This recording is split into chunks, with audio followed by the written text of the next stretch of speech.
everyone. Welcome to November's Mommy Monday. I'm Jess. Mommy Mondays were created for our OEI and eGEM navigators to share important, interesting, and fun information about pregnancy, birth, and postpartum. Our Mommy Monday today will consist of 3 segments brought to you by 2 certified community health workers and a registered nurse birth educator. I'm Jess, and I'll be talking about birth plans. Good afternoon, and I'm Miko, and I'll be talking about what to pack. And I am Lori, and I'll be talking about our Mothers Empowered Centering Pregnancy Program. Hello! So first, some housekeeping. At the end of this presentation, we will post a link for the satisfaction survey in the comments. Please make sure to complete the survey to lock in your registration for the door prize of a Goody stuffed diaper bag. 2 winners will be drawn for the grand prize, and the first 15 eligible people to complete their registration by doing the survey will be receiving an appreciation kit consisting of a birth plan, an Everyone Reach One pregnancy journal, and a Bears blankets and books package from our partners at Hannah's Treasure Chest. Thank you so much, Hannah's. Now, in these packages, there are a handmade bear, a handmade blanket, and a brand new board book for your baby. Now, reading to your baby, even while you're pregnant with them, is super important for brain and language development. So thank you so much, Hannah's, for your generous contribution.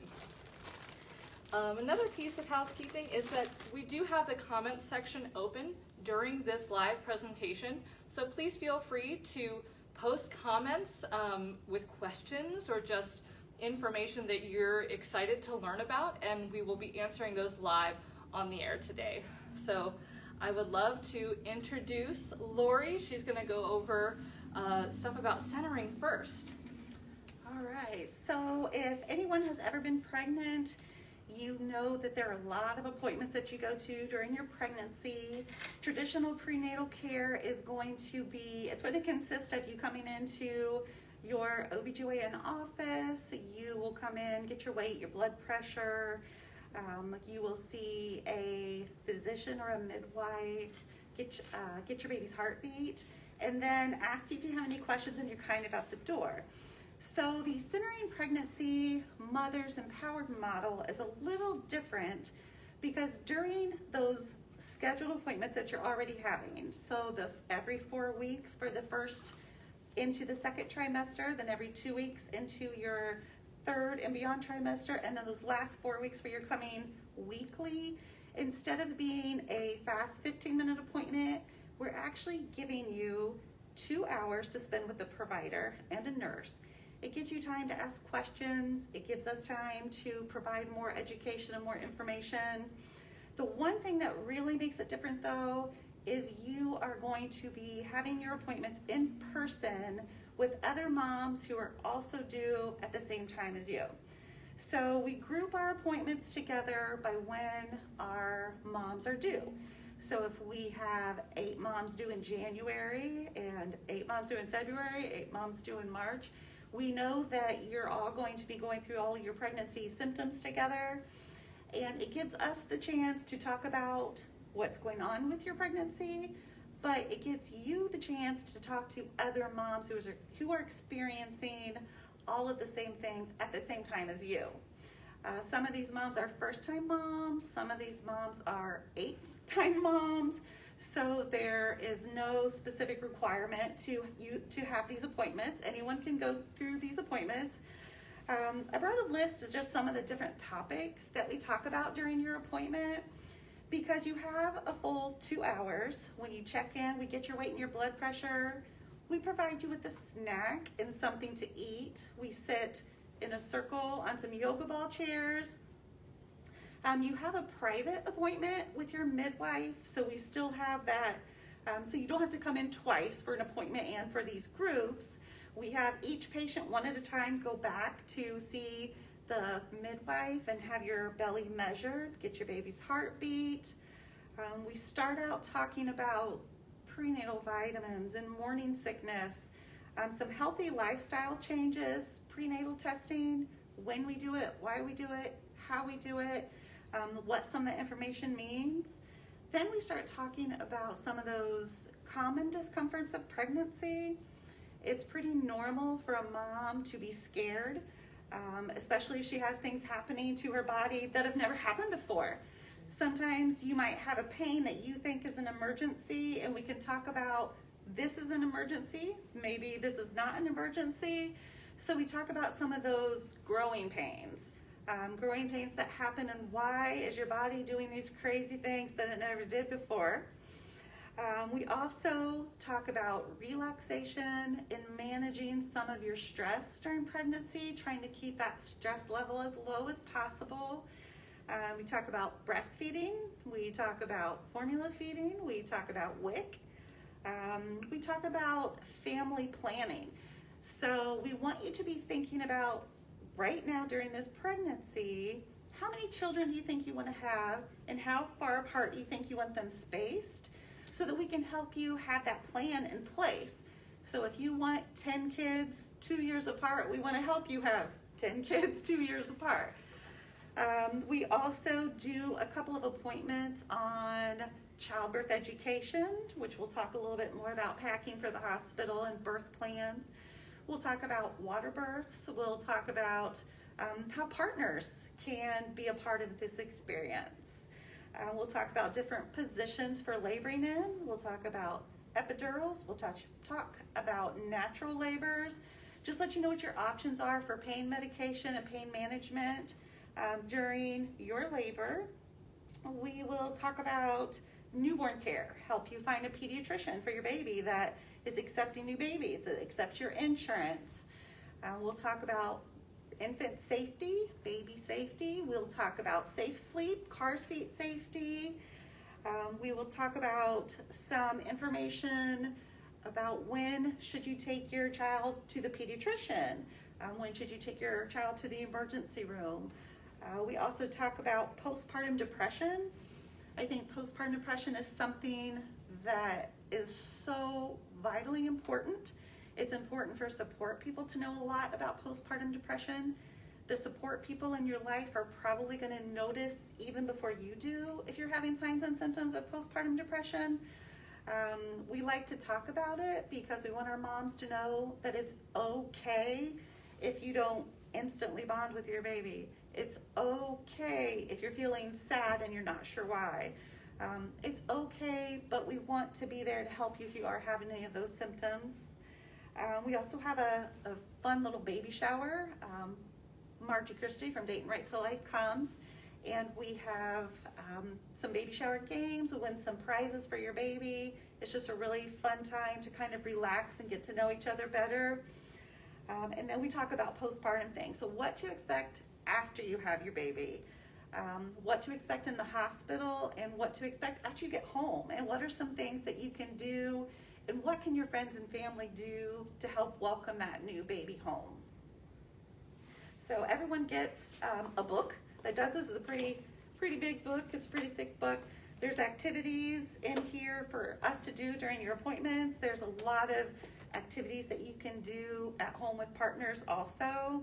Thinking about different things which are really important. Thinking about how you were raised versus how your partner was raised. How do you plan to raise this child?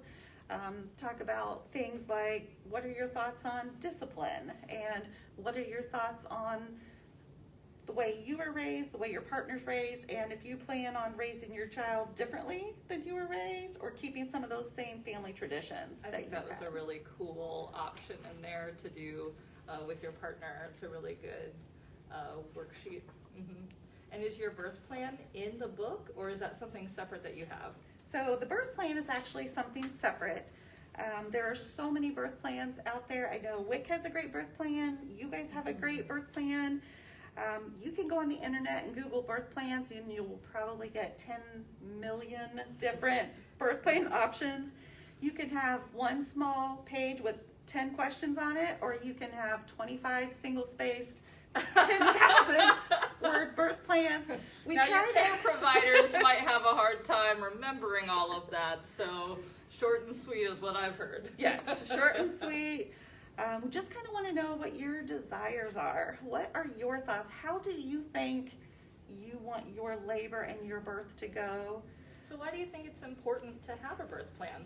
So I think it's important to have a birth plan because you need your provider. So you need the person who is going to be delivering your baby and helping you through the labor process to know what your wishes are. Some patients already know that as soon as they hit the labor and delivery room doors, they want the epidural waiting for them when they walk back there. And some patients are planning to have a natural birth, a water birth, plan to labor in the tub, want to walk around. But it's important for your support person who is there with you, as well as the nurses caring for you and the midwives and your OBGYN to know what your plans are so we can support you the best way possible. So you have that birth that you've always wanted. That's wonderful. Thank you so, so much. I think that's a great segue into talking more about birth plans. So in the Everyone Reach One Maternal and Infant Vitality Task Force Pregnancy Journal, which the lucky 15 of you will be getting with your package, on page 96 we do have a little bit about birth plans, and I'm just going to go pretty quickly over a couple of the things that we have here. So on the first page we just have what's the name of your healthcare professional. It's nice to have all this information in one place, have their phone number when it's 2 o'clock in the morning and you're not sure if, are these contractions, are these Braxton Hicks contractions? So not quite getting ready for labor yet, but it's your body just kind of starting to get ready for it. When it's 2 in the morning, you don't want to have to be shuffling through a bunch of papers to find the right number to call. So having it all in one place can be really helpful. Your birth partner's name, so whether that's your husband or your partner or your wife or whoever it might be. And then down here, any important medical issues. So in case your care provider, you have a variety that you're going to, if you're seeing 5 different OBs and you're not quite sure who's going to be there the day of the delivery, then having those important medical issues can have just right in the same spot. So it makes it easy for everyone. And then there's a page about labor. If you want to be standing up, lying down, walking around. So there are many options for pain management. I'm getting a little ahead of myself here. But in the delivery position, laying flat on the back actually compresses the pelvis, and it makes it a little harder for the baby to move through. So taking that into consideration before you're in the full throes of labor and you're not quite sure, okay, which way do I go with this? Just kind of considering these before you go into labor.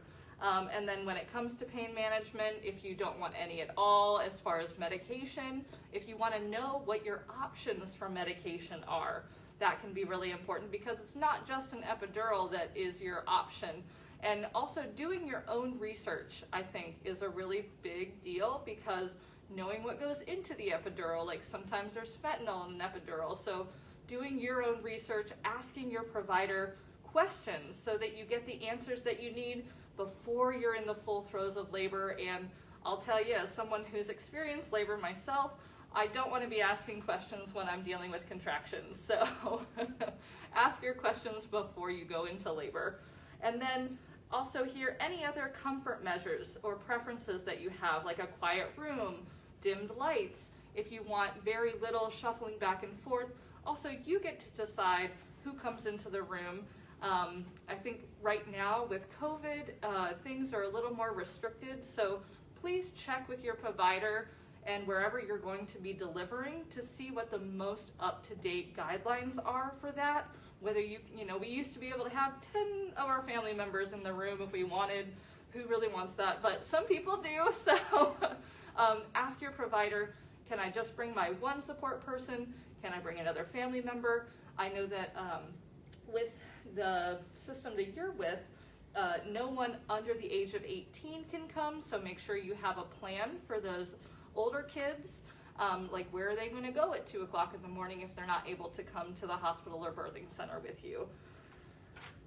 And I did want to also mention that the use of pain meds can interfere with a newborn's spontaneous breast-seeking and breastfeeding behaviors. So if you do choose to breastfeed, do a little research about what might impede that so that you're not sitting there wondering what happened afterward and learning about it after you've already given birth. And I do love also holding baby skin to skin right after delivery. There is little boxes here you can check if you want to do that or if you don't. But doing your research about it, Nils Bergman has some really great research about the magical first hour after birth. Baby goes through 9 different stages, and doing skin to skin is that very first one. So you can choose, how you want to be positioned when you're delivering, if you want your birth partner in the room with you, if you would like to speak to your healthcare professional about an episiotomy, if you maybe want one, if you definitely don't want one. Really what we're trying to say is do your own research about it. Take those questions that you have to your care provider in advance of going in, so you have a better idea and you can give informed consent about any procedure that they may suggest or any procedure that you've heard of. Maybe, you get to learn a little bit more about that before the baby is right on their way. And then also, if you do need a cesarean, if you want to stay conscious, if you want your partner to be with you the whole time, if you want to hold your baby right after delivery.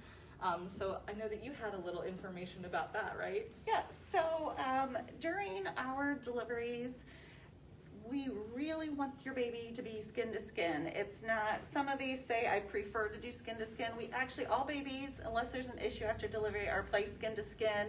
We do get babies dried off. We do get babies cleaned up. We do go skin to skin. If for some reason moms are not available to do skin to skin, we have partners. We have parents, sisters, best friends. They can do the skin to skin. It doesn't just have to be mom. Babies need that skin to skin time. We prefer it to be mom. In a C-section, it's a little more difficult, especially if mom's lying flat on her back during her C-section. She could feel a little nauseous, and she may not feel like she has enough strength to hold the baby.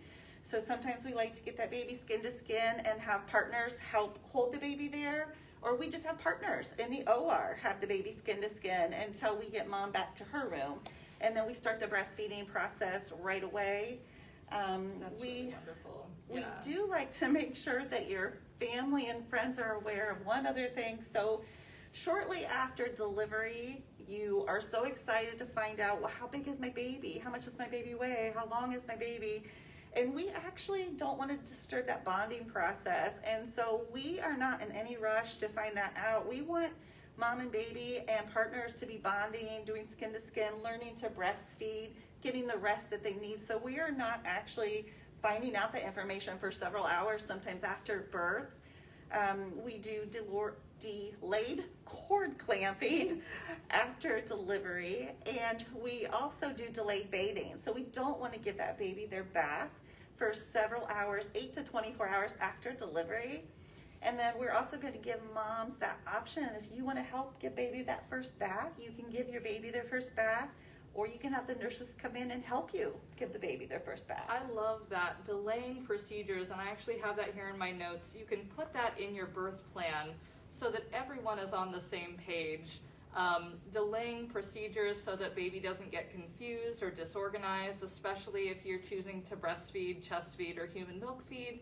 And then, you can advocate for your informed consent. If you're unsure, you can always ask, is there another option? Unless there's an emergency, you can ask all the questions you like to understand any procedure your birth professional is suggesting, and that goes for directly after birth as well, because there's just a huge kerfuffle. You've been, in labor, and now your baby is here. And I remember when I had my baby and she was skin to skin, everything else went dark, and I just was laser focused on my brand new baby. And so there were people shuffling around me, people doing things to me, and I wasn't sure what exactly was going on because I just was super focused on my baby. So if you put it in your birth plan that you want to be spoken to, you want to give your consent to every single thing, procedure that either is being done to your baby or being done to you, you're more than welcome to do that. And have that discussion with your care provider before you go into labor and before you show up to give birth as well, because having that clear communication can really make all the difference as far as your birth satisfaction. So, the after delivery, and then there was a couple more things on, oh yeah, go ahead. I was please. just going to mention something else about the birth plan. So, as important as we think the birth plan is, as important as it is for us to know your preferences on how you wish to labor and how you wish to deliver your baby, if you have questions on the C-section, we really also want to support you during your labor. And if that means we have to veer a little bit from the birth plan, we can always do that. I don't want you to think that because you wrote in your birth plan that you are having a natural labor with no pain intervention. If you need to ask for pain intervention, of course you can change the birth plan. If your plan was to have an epidural as soon as you came to the hospital and that's what you wrote on your birth plan, and when you get to the hospital you decide this isn't as bad as everyone says, you don't have to get the epidural. We'll support you through a natural labor. We just want to support you through whatever you need during the labor process. I love that because life is plan B. If this pandemic has taught us anything, that having a plan B or showing up even after plan A didn't work is super important. I love that. So you can veer from that, and that's totally okay. So even if you say, hey, I want the epidural as soon as I get in there, learn about some other pain management techniques as well, because you might want to fall back on those. And I would be remiss if I didn't mention doula care. Doula is another trained birth professional. They are not hired by the hospital. They are hired by you, for the birthing person's well-being, emotional, physical, and intellectual well-being, and they are there with you through your entire labor, through to the birth, and even for a couple of hours afterward. Just depends on the doula you talk to. But please look into doulas, and they really, I know that my birth was far more satisfying because I had a doula there. So thank you so much for watching about the birth plans, but now we're gonna change gears a little bit and we're gonna talk with Miko about what to pack. So we want to make sure that you have all the things you need while you're in the hospital. Again, good afternoon and welcome. We are so grateful to have each of you here with us.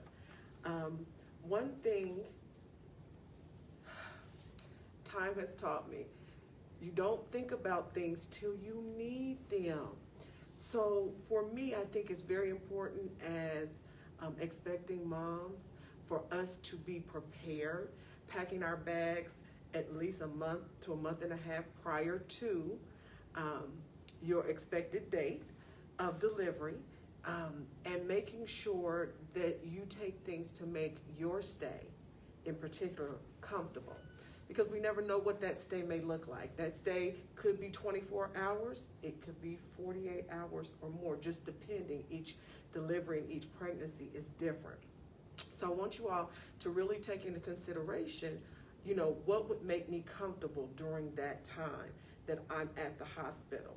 So the first things we want to discuss is making sure that you do take things like your ID, your insurance card, and of course that birthing plan with you, so that you'll have those things, even if it means making copies of them and sticking them in your bag, because maybe you don't grab your purse when you're running out, to get to the hospital and it's not a scheduled delivery or anything. So make sure that you've made copies of your ID and your insurance card. Keep those in your bag.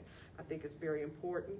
And then as a mom, make sure that you have things that you'll need. I would say you're going to want to take things like your toothbrush and your deodorant and your lotion, that preferred thing. If you have a book you need to read, or games you like to play, crossword puzzles, whatever that might be, take those things with you.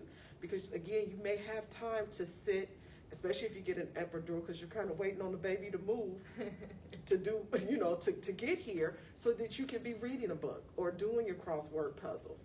I would also suggest that you take a paper and pen with you to write down questions. Let's say new questions arise and you don't have paper or pen, at least you'll have that with you in addition to your birthing plan, so that you can write those things down, or even journaling your experience. So make sure you take, pen and paper with you, because there's things you may forget 2 weeks from now, 2 years from now, but if you've journaled it or wrote those things down, it's right there. So those are just some good things for you to have. Always remember to have your cords for your devices. The worst thing is to get there and not be able to call who you want to call because your phone has died, or wanting your support person to leave to go get cords and maybe missing, that important time of the baby's delivery. So make sure that you have cords there for your devices, whether that's tablets, phones, or whatever the case may be. I think that those are, awesome things for you to have. As far as clothing for mom, make sure that you have some very comfortable clothing to wear home. You don't want anything that's tight fitting, because depending on what type of birth that you've had, whether it was cesarean or whatever the case may be, that can be a little uncomfortable if your clothing is really, form fitting. Also bring in a robe and pajamas. Maybe after delivery you choose to change clothes and be in something that you like versus a hospital gown, and those things are permitted.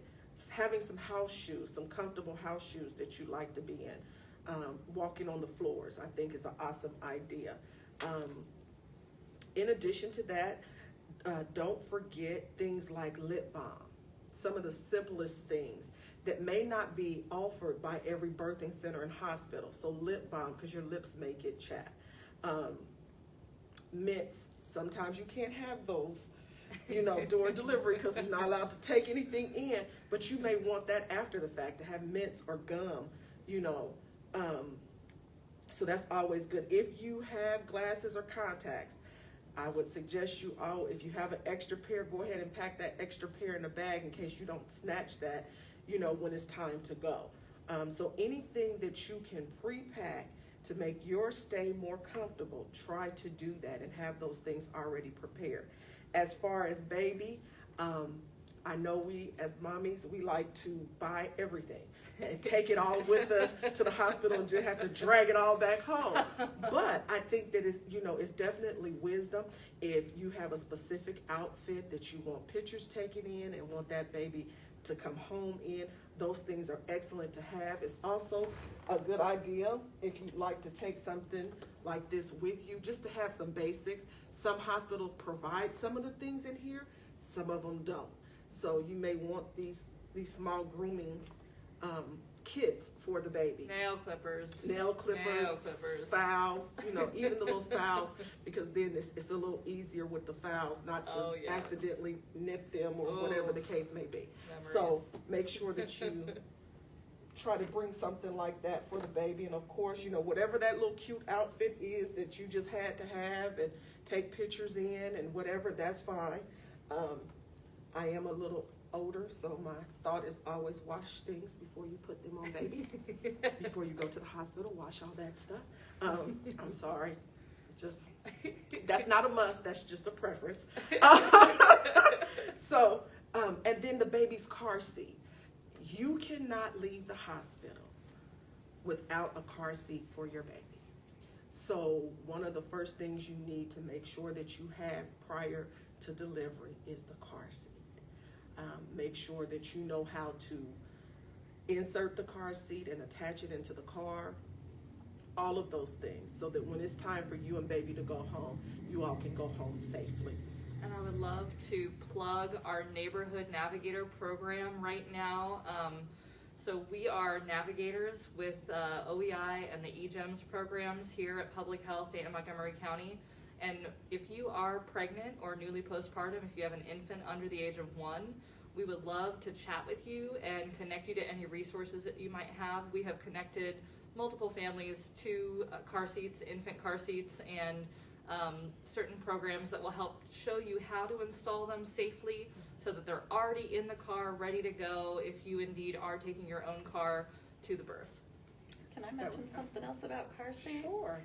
I think it's really important when you are getting ready to have a new baby. All car seats are just a little bit different. Every style, every design. So You true. don't want to take your car seat still in the original box that you received it in. You want to take that car seat out of the box at home and play with it a little bit. Maybe take a doll, a stuffed animal, a pillow, and practice snapping the fasteners and just seeing how that car seat works. How do you loosen the straps and tighten the straps? Because when you get to the hospital, you don't want to be trying to figure that out the With the day new you're going baby. home with a new baby. That is so You want to true. already know how the car seat works. That's awesome. That's so true, because every last one Every is single different, one. and depending on when you've had a baby and the change in things makes a huge difference. And last but not least, most of us have a support person that has already stated or is expected to be there with us. And you want their time there to be comfortable as well. And so many times we don't consider that, but it's worth considering. So making sure that your support person has their own bag would be great. So a change of clothes, toiletries, for them if they need a tablet or a laptop or something to that effect. Making sure snacks, depending on what hospital and what vending machines. They may be able to use their card, but to pack a roll of quarters. Things like that people don't oftentimes think of, so that they can go run and get snacks and different stuff. And you're also, can always pack snacks. If you know that there are specific things that they like or have those things in their bag, so that when they come as a support to you, that they're just as comfortable during that time, so that they can be their very best in supporting you while they're there. So those are just things, from noise, sound machines, I call them noise makers, but sound machines, to apps on your phone with soaking music. All those things are good things for you, whatever it is that you prefer. If you want to listen to soft jazz, you can already have your playlist on your phone. Start your playlist. Whatever the case may be, try to get those things prepared and done way prior to you arriving at the hospital for delivery. And I like what you said too.